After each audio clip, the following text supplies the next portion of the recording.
Hey everyone, welcome to today's edition of One Single Story, where each weekday we offer a brief lesson from a section of today's reading from the One Year Bible, and we examine some questions that extend our learning from the sermon on Sunday.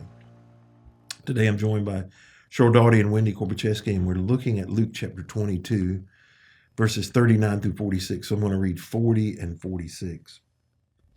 It says, "There he told them, 'Pray that you will not give in to temptation.' When he comes back in verse 46, he says, 'Why are you sleeping?' he asks. 'Get up and pray so that you will not give in to temptation.'" Our reading today was about Jesus praying in the Garden of Gethsemane before his arrest and crucifixion. And I noticed that Jesus told his disciples to pray so they wouldn't enter into a temptation. Was he talking about a temptation related to the crucifixion or just some temptation in general? I think that the Bible talks about this temptation as being directly related to his upcoming arrest and crucifixion, because the disciples were about to experience a shock, right, of Jesus getting arrested in the garden, of the fear that was then going to happen as a result of being associated with him, because they started trying to call people out, find out who was part of his posse. And the pressure that will come as a result of that to abandon him in his moment of suffering, and their temptation to just run or deny that they knew him, or just fail in their faithfulness in general. And immediately after Jesus was arrested, that we do see this temptation. And of course, the main thing we think about is Peter, because he denies Christ 3 separate times. And the rest of the disciples do flee because they're fearful for their lives. And then Judas obviously gives in to the ultimate temptation and betrays Jesus altogether. So what do you think is the root of that temptation? I think in its simplest form, it's kind of self-preservation becomes the temptation. When we're under pressure, we're all tempted to fail, to abandon Jesus, to protect our own life.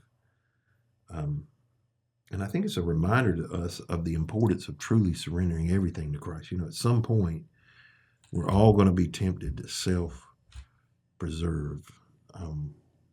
So what areas of your life do you feel like you are or have been tempted to self-preserve? For me, there have been strongholds in my life is this sense of fear of failure. I know even just preparing to record this podcast, I would not want to go in cold.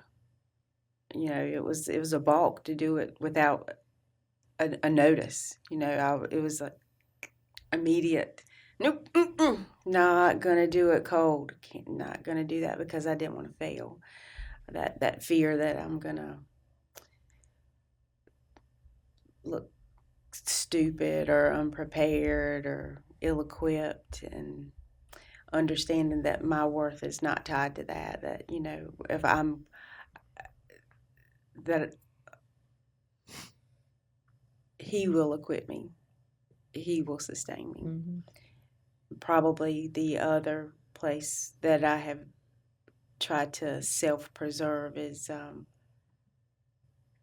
it's a fine line, probably is financial security. We have been very astute in where we put money, how we save, how we spend, how we invest.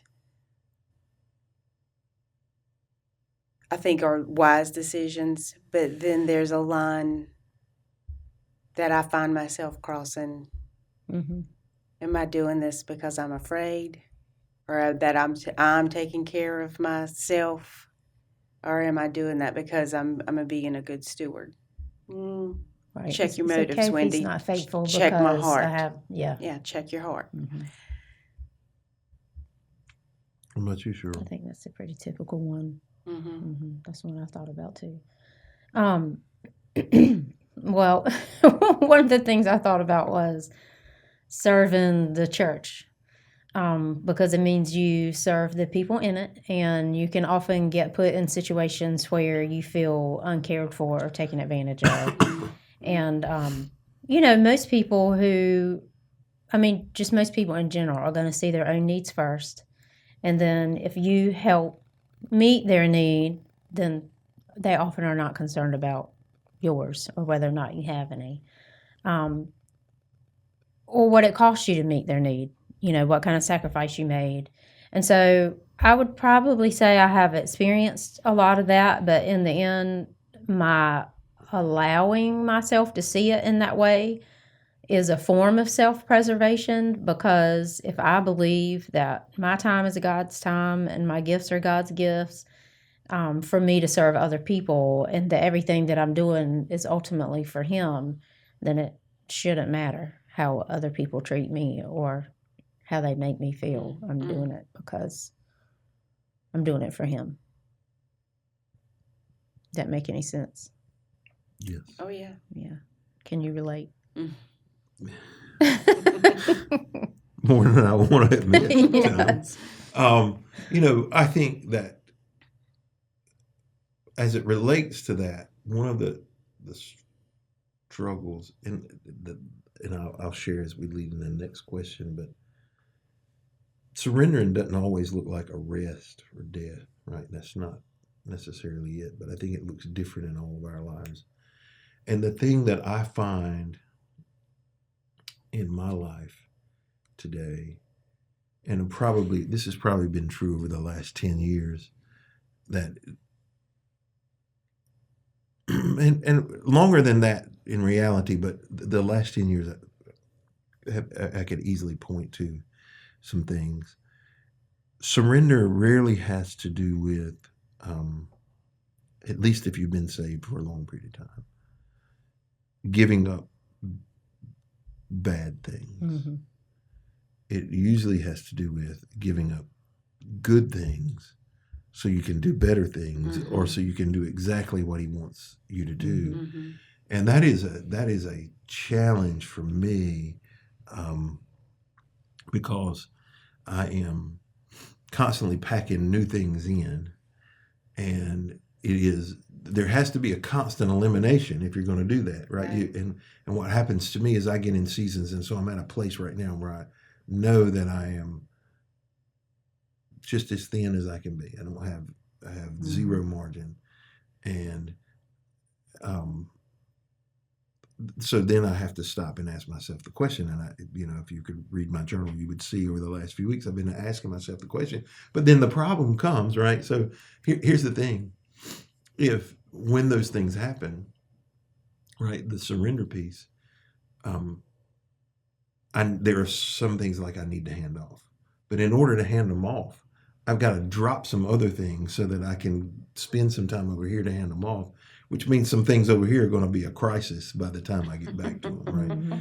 And so I'm like, nah, I'm just going to keep being. It's more trouble than it's worth. Yeah, you feel like that at the moment. But it's not. It's right. And I know that that's what the Lord says. So surrender often, especially the older we get, is giving up things.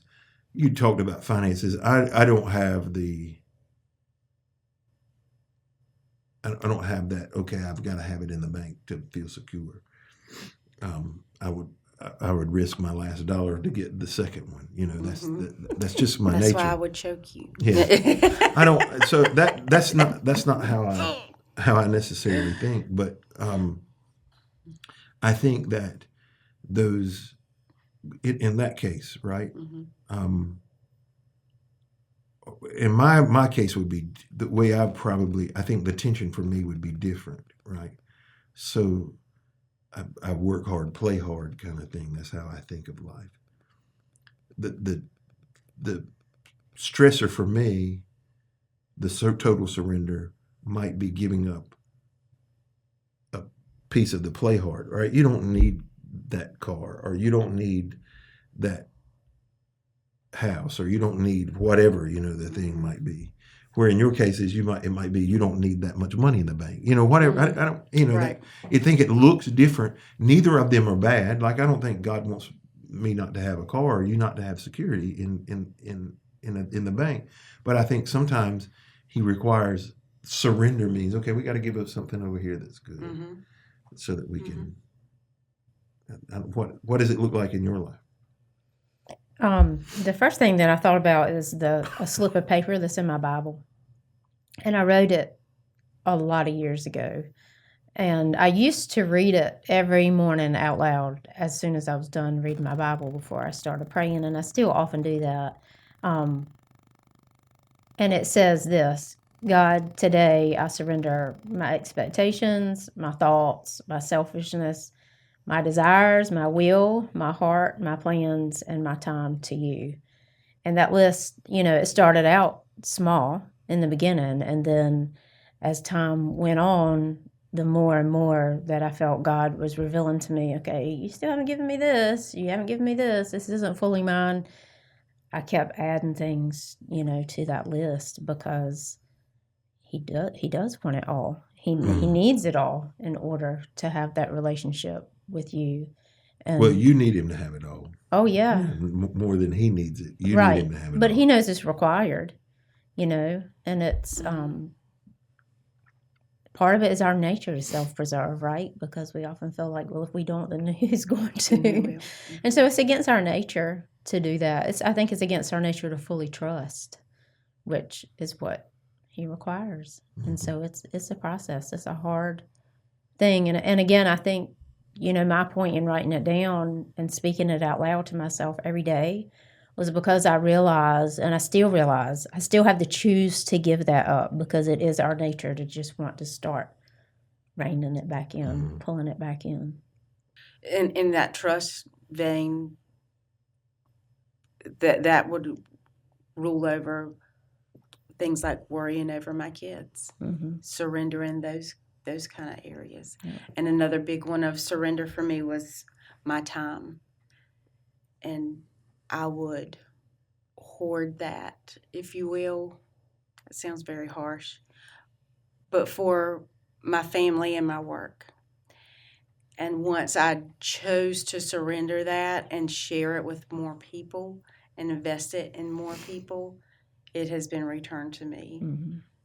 So that's been an area of surrender for me. It's my time. Yeah, and I think, that was something that I thought about in thinking about this, is that you just spoke to it. We will find that the things we feel we are surrendering or sacrificing to God, He returns it to you so much better than you ever gave it to Him. It's like for you, that's gained relationships that you didn't have before, that time is now well spent instead of something that you're protecting too much. And I think that that's always going to be the case for anything that we want to sacrifice or surrender to Him. Yeah, the cure to worrying about your kids is to have grandkids. Don't speak that into existence. Then you just worry about your grandkids. Yeah, that's just another worry. I'm kind of to the place now with my kids. I'm like, okay, yeah. Whatever. Right. You've had plenty of chances. If you're going to do it, that's sure does. Whatever. No, just pat you on the back and tell you it's going to be all right. I worry about the grandkids and the effect that it's going to have on them. Those are the places I struggle with, and sometimes that surrender is a difficult piece. So. Thank you for joining us today on this edition of One Single Story. We hope you'll be back with us Monday as we continue a conversation around our daily Bible reading from the 1 year.